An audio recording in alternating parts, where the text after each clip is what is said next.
O sea, el fujicerronismo se han unido para tomar el Congreso de la República, pero van por el premio mayor, van por la presidencia.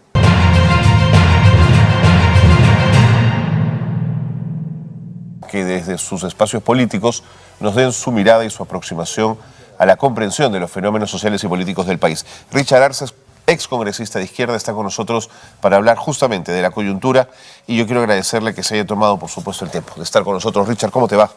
Bienvenido. Un gusto como siempre, Carlos. Igual. Un saludo a todo el país y muchas gracias por la deferencia. Por favor, tengo varios temas que poner sobre la mesa. Comienzo por este anuncio que ha hecho el gobierno de proponer una prórroga en el estado de emergencia en las zonas fronterizas del país. ¿Te hace sentido en la lógica en la que estamos en el momento político sostener este estado de emergencia? Políticamente es incorrecto, porque evidentemente tenemos una situación real de conflictividad, que si bien es cierto también que no está manifiesta como lo que vivimos al inicio de año, sin duda, pero el alto nivel de desaprobación que tiene el Congreso y también el Ejecutivo obliga a pensar en mensajes que generen confianza con la población. Okay. Y cuando se declara... Se sostiene un estado de emergencia, mejor das esa confianza, dicho, ¿no? No solamente eso, sino es evidente la vulneración de derechos cuando hay una situación de esa naturaleza. Que es importante en la frontera. En el tema de seguridad ciudadana, eso también que quede claro, porque ahorita va a saltar algunos detractores para empezar a cuestionar que estamos queriendo favorecer tal vez a delincuentes, sobre todo venezolanos, colombianos, que entran por nuestra frontera y que lamentablemente asolan en varias circunstancias a ciudades como Lima, ciudades como Trujillo, pero eso debe ser dentro de una política estructural de seguridad ciudadana que garantice, por ejemplo, en las fronteras evitar que ingresen este tipo de personajes. ¿No? Se puede trabajar. El asunto es que es más el mensaje político lo que prevalece. El deterioro y eso genera de las libertades individuales, ¿no? Cuando hay un estado de porque pierdes derechos civiles. Por supuesto, por supuesto. No puedes tener reuniones, no se puede movilizar, no se puede convocar a masas y evidentemente inclusive hasta puede intervenir en tu domicilio cuando la situación lo amerita a criterio, a discrecionalidad, digamos, de la autoridad. Ojo, es muy importante para resguardar la seguridad, eso hay que zanjar claramente, pero del otro lado el tema político pienso que, como siempre, comete un error Otárola y compañía, ¿no? ¿Te ha sorprendido que el presidente del Poder Judicial, Javier Arévalo, indicara que el Perú podría adoptar las medidas en la lucha contra la seguridad ciudadana implementadas en El Salvador y que al día siguiente Otárola haya respaldado ese mensaje?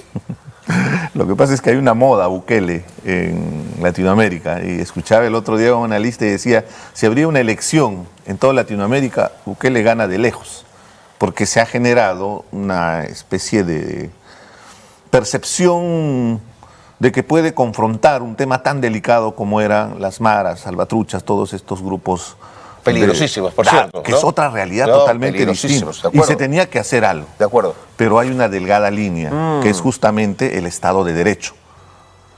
Como todos, Carlos, sentimos profunda indignación cuando vemos a un asaltante con total insanía, con un arma, ataca a mujeres, niños. Entonces uno siente hasta rabia, cólera. No sé si has visto algunas imágenes en video, no estoy promoviéndola, pero a veces viene uno con el carro y lo atropella al delincuente. Sí. Y uno siente como una sensación de justicia, ¿no? Pero eso es un instinto primario. Por encima de ese instinto primario de buscar justicia está el Estado de Derecho. Por eso es que hemos evolucionado como sociedad. Claro. Y el tema de los derechos humanos es clave. Y con eso no estoy defendiendo a los delincuentes, ¿ah? Porque, otra vuelta, vamos a entrar al tema de los detractores y entramos al tema de la violación de niños. El sentimiento, creo que natural, en eso hay casi un consenso, es de la mayor sanción a un violador de niños, inclusive pedir su pena de muerte. Pero ese es nuestro instinto.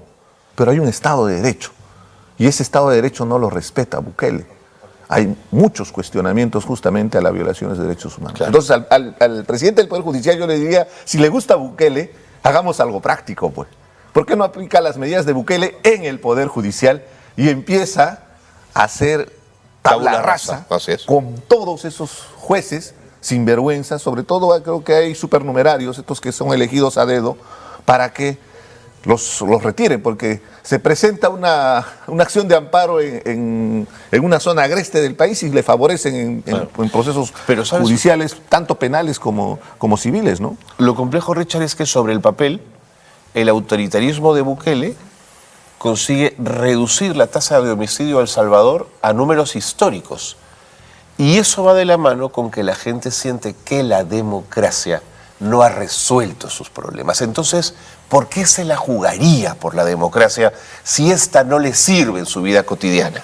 El problema son los excesos, ¿no? Estoy de acuerdo. O sea, hay algunas medidas que ha tomado Bukele que eran necesarias en El Salvador. O sea, el tema de las pandillas, de las maras sobre todo, no solamente era un problema de El Salvador, era de todo Centroamérica, No, hasta Estados Unidos. Hasta Estados Unidos. Y era fácil de ubicarlos por los tatuajes. Sí, sí, sí. Y fácilmente es como un sentido de pertenencia Sí, que tenían tiene una estos identidad grupos. muy fuerte y una estética que los vincula, sí. Pero el problema es complejo, ¿no? Porque tú ves también la decadencia de una sociedad. ¿Por qué estas maras tienen tanto posicionamiento en los jóvenes? Porque evidentemente han logrado desarrollar toda una estrategia criminal, toda una mafia relacionada al narcotráfico que lo sustenta probablemente, y también la criminalidad, el sicariato y todo esto, ¿no? Entonces, lo que ha hecho Bukele es algo práctico en el aspecto coercitivo. Pero también hay que trabajar el otro aspecto de prevención. Por supuesto. Entonces, recojamos los aspectos importantes de la mano dura. O sea, con la delincuencia, con el narcotráfico, con los violadores, no tenemos que ser condescendientes. En eso sí yo discrepo en algún momento cuando alguien, por ejemplo, la defensa de los derechos humanos es absolutamente de todos. Totalmente. Pero hay un Estado de Derecho. Cuando se captura un delincuente, tiene que seguir un proceso y tiene que haber un abogado que la lo democracia defienda. no debe ser boba, pero aparentemente terminamos siendo cuando la policía te dice, pero es que yo agarro al delincuente y a los 2 días está en la calle. ¿Y sabes por qué? Porque nuestras reglas dicen que el fiscal tiene 24 horas, tiene 48 horas, 72 horas para levantar un atestado para que se pueda quedar en la cárcel pidiendo una prisión preventiva o algo por el estilo, y le gana el tiempo porque tiene que remitir documentos tanto de la policía y se empiezan a pelotear. O sea, un tema burocrático hace que en flagrancia, por ejemplo, no se sancione. Y ahí es donde viene la indignación de las personas, con justa razón, ¿no? Inclusive de la propia policía, porque hay que reconocer, hay algo muy práctico. La policía, cuando realmente trabaja, es muy eficiente. Yo siempre me quedo perplejo de ver su capacidad de reacción cuando hay casos donde ponen todo el esfuerzo y a los 2, 3 días identifican y desentrañan casos de homicidios, de secuestro y tantas cosas. Pero también hay corrupción dentro de la policía. Acabamos de ver a 2 policías en un juicio llorando después de haber estado extorsionando al mismo estilo del Tren de Aragua. Es que yo creo que hacen el clavo, Richard. Creo que es la corrupción la que debilita la institucionalidad que va a permitir la lucha contra la inseguridad ciudadana. Porque si ese policía es un extorsionador, o si ese policía arregla con el delincuente, o si ese juez es demasiado garantista o interpreta la norma, no sé, de una manera... Es decir, creo que la corrupción nos daña en el tejido de tal manera que hace ineficiente cualquier esfuerzo por la lucha por la seguridad ciudadana. Y por eso es la desazón de las personas y por eso sienten tanta expectativa de un personaje. Hay que reconocer, Bukele es un buen líder, o sea, ha llegado a la población, ha ascendido desde un gobierno local, ha llegado a la presidencia, tiene un mensaje que cala en el sentimiento de la población. Pero hay un sector de la extrema derecha que empieza a endiosarlo y empieza a generar justamente ese mensaje de saltarnos las reglas, ¿no? O sea, vivimos hemos evolucionado como sociedades. Y en un mundo civilizado y en la democracia hay reglas, hay leyes, hay normas, y el tema de los derechos humanos no está en cuestión. No, o sea, no hay forma. Eso es innegociable. De acuerdo, ¿no? En Nativa estamos comprometidos con eso. Y en el tema hasta personal, un hombre de izquierda de profundas convicciones cree profundamente en los derechos humanos, en la democracia y lucha contra la corrupción. Por eso mi posición siempre crítica con varios compañeros y camaradas que muchas veces traicionan, yo diría, esos principios elementales. O sea, contra eso no hay vuelta que dar. O sea, no hay forma de defender. Así sea tu compañero de izquierda, tienes que denunciarlo. Richard, tú que has sido parte del Congreso de la República, ¿te ha sorprendido que el fondo editorial esté siendo usado para contarnos una nueva historia de lo que ocurrió en el país en los 90, una historia tergiversada que justifica un golpe de Estado? Lamentable, ¿no? Porque la historia no se puede reescribir, y menos a interés particular, en este caso, de los que han editado un documento que va a llegar a los escolares. Inmediatamente debería ser retirado porque hay una gran falsedad. Pero con respecto la plata al golpe de todos los peruanos. Justamente por eso. Pero ¿quién es la responsabilidad? Es responsabilidad del fujimorismo que está en el poder. Pero recuerda, esto no es nuevo. O sea, ellos arremeten contra la Comisión de la Verdad, ellos arremeten contra el lugar de la memoria. Todo el tiempo. ¿Por qué? Porque supuestamente los que criticamos al fujimorismo estamos a favor del terrorismo. Hemos llegado a esa dicotomía. O sea, si tú criticas a uno es porque, o sea, si tú eres, pero pasa en la derecha y en la izquierda, ojo, porque para mis compañeros de izquierda, o sea, yo soy fujimorista, yo ya soy de la extrema derecha por haberles criticado. Okay. Y para los fujimoristas yo soy terrorista, yo soy comunista. Y en tiempos de polarización no hay forma de que se pueda tener una posición equilibrada, ¿no? A eso voy, racional. O sea, la lucha contra la corrupción es frontal. Vladimir Cerrón es un delincuente sentenciado por corrupción. Al igual que Alberto Fujimori, que también está sentenciado por corrupción. Y hay que decirlo con sus palabras. Por asesino y por ladrón, por las dos cosas. Hay que precisarlo. Pero, ¿qué sucede? En el lado de la izquierda hay complicidad. Como Pedro Castillo, en el caso de Pedro Castillo, hay tantas evidencias de actos de corrupción. O sea, no hay forma de defender a Pedro Castillo. O sea, se cayó toda esa historia del maestro de escuela rural, asumado a la incompetencia. Pero hay que decirlo. Y de la misma manera, si ves esta alianza fujicerronista en el Congreso, es bien interesada justamente para esto. Y ahí viene la decadencia, ¿no? ¿Cómo puede ser posible que Vladimir Cerrón, que se ufanaba como un gran revolucionario, que quería refundar el Estado, pueda hacer concesiones con el fujimorismo a cambio de una cuota de poder? Eso es increíble. Es que en realidad no, usan el discurso, Carlos, usan el discurso de los pobres, porque pega en el sentimiento del ser humano, en nombre de los pobres, llegan al poder para después cometer los mismos actos de corrupción. Pero eso es pecado decirlo en la izquierda, porque a veces somos muy dogmáticos y tenemos que ser una especie de solidaridad. ¿Qué solidaridad? Mi solidaridad es con el país, con los valores que se están perdiendo, teniendo el día de hoy, por ejemplo, un presidente impresentable, fruto de este cuoteo, yo diría es un trinquete que ha armado Fuerza Popular con Perú Libre para tener a este señor. Y no es nuevo, porque ya lo hicieron en el nombramiento de los magistrados del Tribunal Constitucional. Fue gracias a los votos de Vladimir Cerrón, que probablemente está buscando una acción de amparo, porque es la única forma de salvarse de su sentencia para que caiga su proceso donde ya está sentenciado. O las prescripciones, que también son las... Y ahí viene el otro tema. Pero al otro lado también se nombró un impresentable en la Defensoría del Pueblo gracias a los votos del fujimorismo. Ahí está el fujicerronismo actuando, y el día de hoy tenemos una presentación de un documento para los niños donde se tergiversa un hecho real, objetivo, de un golpe de Estado que hubo en el 93, un autogolpe que después significó un periodo de corrupción, yo diría vergonzante, porque ahí están los videos, no hay forma tampoco de argumentar alguna defensa. Has hablado de Soto. Yo creo que tendría que caérseles la cara de vergüenza de tener un presidente del Congreso con estos pergaminos. Es decir, hace normas a su medida para librarse de delitos graves que lo acusan, con 8 años de pena de cárcel. Construye edificios de 5 pisos donde solo puede construir 2.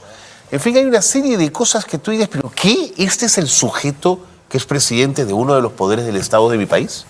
El asunto es que parecería que el Congreso, ese Congreso de mochasueldos, de los niños traficantes, tiene el presidente que se lo merece, ¿no? Parece ironía, pero en realidad es una tragicomedia en este momento. Pero ojo, para mi percepción, y lo he escrito en algunas columnas, es que Soto solamente es una especie de alfil de este trinquete que armó el fujicerronismo. Inclusive tengo una hipótesis ahí que no sé, parecería tirada de los cabellos, pero han puesto a un impresentable con todas las... Para que caiga rápido. Para que caiga rápido, pero sobre todo para que permita ingresar a otro impresentable. Porque la gente decir, o sea, ya, hemos tocado fondo y el escándalo está por ahí, los delictores están ahí, y por la tangente puede entrar otro sinvergüenza en la presidencia del Congreso de la República. Yo tengo ahí una tesis. O sea, el fujicerronismo se han unido para tomar el Congreso de la República, pero van por el premio mayor, van por la presidencia. ¿Por qué? Porque se reparten. Tú te agarras el Congreso y yo voy a agarrar el Ejecutivo. En un ping-pong a cualquiera de los dos. Están armando una arquitectura de cara al 2026, Richard. Aparte de eso, en este momento están buscando el poder, porque a ellos no les interesa. Acá no hay un acuerdo político en función de las necesidades de abordar políticas estratégicas de salud, de educación. No, acá es simplemente repartija de poder. Al final ambas, tanto Fuerza Popular como Perú Libre, para la Fiscalía son organizaciones criminales. Increíble, ¿no? Entonces, en ese escenario, inclusive, están armando, esa es la otra tesis, ¿eh? Yo te estoy diciendo que en este momento tienen la intención de tomar el poder, pero El trabajo es ir a tomar también las instituciones electorales, y por eso es que están presentando una serie de, inclusive, de Sí, el proyectos juicio de y ley el antejuicio político para las cabezas para que puedan del sistema manejar electoral. el sistema electoral para preparar la camita. No, si ya nos sí entiende, manejan eso, la ya elección es del 26. clarísimo No, pero ya lo están el haciendo derrotero, ¿no? en este momento, yéndose contra los adversarios políticos. Inclusive hay una especie de ajuste de cuentas en este momento con lo sucedido con Zoraida Ábalos. Es más que evidente. Ha habido casos más execrables de irresponsables tanto en la presidencia del Poder Judicial, en la Fiscalía de la Nación, y nunca se ha dicho nada. De acuerdo. Pero acá hay un evidente direccionamiento desde el Congreso de la República para someter. Es una especie de dictadura parlamentaria que estamos viviendo, ¿no? ¿Crees que desde el Ejecutivo lo que nos están diciendo, en paralelo a esto que estamos conversando, es que nos resignemos al 2026, que no habrá de ninguna manera adelanto de elecciones con la renuncia de Dina Boluarte? ¿Crees que eso para ellos ya está zanjado? Ellos aspiran a esto, seamos objetivos. En el Congreso se han puesto de acuerdo. Si hay un consenso en el Congreso es que se quedan hasta el 2026. Y se aferran a sus curules con todo, ¿eh? Y en el Ejecutivo, por supuesto. Parece una especie hasta de componenda para llegar al 26. Y no se dan cuenta de algo objetivo, que en democracia es vital. En democracia, cuando tú ganas un proceso electoral, cuando tú asumes una responsabilidad de representación, tú tienes la obligación de rendir cuentas. Así es. Y cuando tú rindes cuentas, si la población no está de acuerdo, si hay desaprobación y llega a tales niveles como lo que tiene el Perú, más del 90% en el caso del Congreso y muy cerca del 90% del Ejecutivo, estás empezando a perder legitimidad. Y es un gobierno y es un Congreso débil, que en cualquier momento podría caer. Entonces, en ese escenario es obtuso de parte de ellos tratar de posicionarse, ¿no? Quiero compartir contigo este tuit del Ministerio Público. ¿Podemos ponerlo a full pantalla, compañeros, por favor? Fiscalía de la Nación inició diligencias preliminares contra Alejandro Soto Reyes en su condición de congresista de la República como presunto autor del delito contra la administración pública y concusión. Este es el presidente del Congreso de la República. Un acusado, ¿no es cierto?, contra la administración pública y concusión, Richard. Justo lo que estábamos conversando, ¿no? No es una república bananera, ¿no? Pero parecería Es una tener, es pena. terrible. Y Soto, Alejandro Soto es muy conocido en el Cusco, pero justamente en el otro lado de la orilla. Ok. O sea, él funge de periodista, pero lo que ha hecho durante su gestión de periodista durante más de 20 años es aprovecharse de su cargo prácticamente hasta extorsionando a los candidatos en proceso electoral, porque era en función de quién paga más, ¿no? Entonces, es terrible lo que, con esos antecedentes el día de hoy, y encima con todo lo que significa su prontuario, No, diríamos. por supuesto. Porque por él sale supuesto. muy orondo, ¿eh? Por supuesto. Saca sus... No, él es... No tengo antecedentes penales, no tengo antecedentes judiciales, dice, y inmediatamente le enminan la plana porque se ha salvado por una ley que él ha promovido y le van a obligar a pagar la reparación civil porque ha estafado a una asociación que él asesoraba. Seguro. Y vendieron el terreno. Richard, el mensaje del Ministerio Público emitido hace 9 minutos termina diciendo: la investigación también comprende a la ciudadana Penélope Joana Contreras Cabezas como presunta cómplice del referido delito. Vamos a ver qué es lo que ocurre. Entiendo que es la pareja, ¿no? No lo sé, a ver, voy a confirmarlo, pero si tú lo sabes... Me parece que sí, es la pareja, ¿no? Porque evidentemente hay otro detalle, ¿no? Y vamos a hablar claro, Carlos, somos varones. Uno engendra un hijo y uno tiene que ser responsable de reconocerlo, de aceptarlo. ¿Te imaginas a ese niño cuando escucha a su padre, que prácticamente lo negaba cuando decían que era hijo de que no era su cuñada? O sea, desde ahí te das cuenta la catadura moral que tiene. No me cabe la menor duda, Richard. Es un tipo sin escrúpulos, de acuerdo, ¿no? De acuerdo. Y lamentable, ¿no? Alianza por el Progreso pone a otro impresentable en un cargo tan importante y nos demuestra que no les interesa, pues esto es full repartija de poder, ¿no? Richard, una de las aspiraciones de las fuerzas progresistas del país y de los sectores de izquierda es una nueva asamblea constituyente. Sin embargo, en la Comisión de Constitución del Congreso han puesto a Marta Moyano como la carcelera, digamos, como el cancerbero, el que no va a impedir que esa posibilidad se discute en esa comisión. ¿Cómo hace entonces la izquierda para abrir ese espacio hacia una asamblea constituyente? Dos cosas muy objetivas.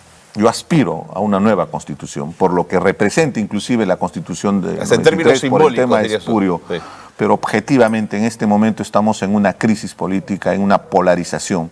Poner en agenda el debate de una nueva constitución no me parecería, porque estamos también viviendo una situación bastante compleja porque arrecia esas posiciones o sea, conservadoras. No es un tiempo constituyente. No ha llegado el momento constituyente, al contrario. Muchas de las conquistas de derechos civiles que hemos logrado con esfuerzo, con lágrimas hasta el día de hoy, podríamos perderlas justamente por yo le diría un sueño de opio. ¿Por qué? Porque esto es más interesado. Utilizan el tema de la constituyente como instrumento de campaña política y lo hemos visto con Perú Libre. Porque al final no quieren hacer ningún cambio. ¿No? Lo hemos visto en el gobierno de Pedro Castillo. Tenían todo el poder para hacer mínimas reformas que garanticen, por ejemplo, la igualdad de derechos, la reivindicación de las comunidades. ¿Pero qué han hecho? Puro proselitismo político. Los llevaban a Palacio de Gobierno. Recuerda bien todos los mensajes populistas, ¿no? Es mucha irresponsabilidad. Objetivamente necesitamos cambiar la Constitución, primero para cambiar el capítulo de estructura del Estado. Porque es terrible lo que viene aconteciendo en este momento, por ejemplo, cuando hay una crisis y no hay un mecanismo constitucional, por ejemplo, para que se respete ese equilibrio de poderes y el Congreso no abuse de su posición, o en su momento también el Ejecutivo, ¿no? Hablemos de eso en otro momento, porque es un tema que da para más, porque el tiempo ya me ganó. Richard, muchísimas gracias por haber traído a la mesa de discusión de Nativa estas ideas y estos conceptos que tú manejas. Muchas gracias. No, a ti, Carlos, pero siempre con la expectativa y el entusiasmo de que más allá de todo este problema que nos generan los políticos, está la población, el ciudadano de a pie, que con emprendimientos día a día sostienen este país. Eso me genera esperanza. Entonces, decirles que el Perú es más grande que los problemas y que esta gente que le hace tanto daño en política, ¿no? Richard, nuevamente, muchas gracias. Un gusto, Carlos. Richard Arce ha estado con nosotros, ex congresista de izquierda, hablando desde su mirada política y los problemas del país y de la coyuntura política.